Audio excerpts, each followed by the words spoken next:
اللهم صل على محمد وعلى آل محمد كما صليت على إبراهيم وعلى آل إبراهيم إنك حميد مجيد.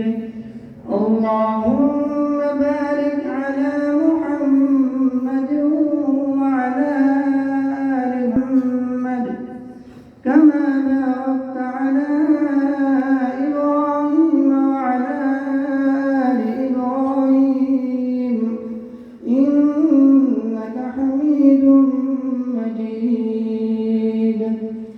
سند المتصل منا إلى الشيخ الإمام الهمام الحافظ الثقة الحجة أمير المؤمنين في الحديث سيدنا أبي عبد الله محمد بن إسماعيل البخاري رحمه الله تعالى متعنا الله بعلومه وفيوضه.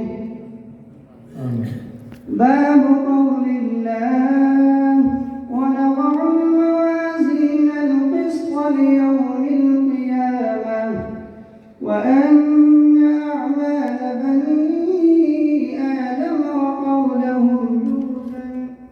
وقال مجاهد القسطاس العدل بالرومية ويقال القسط مصدر المقسط وهو العادل وأما القاسط فهو الجائر.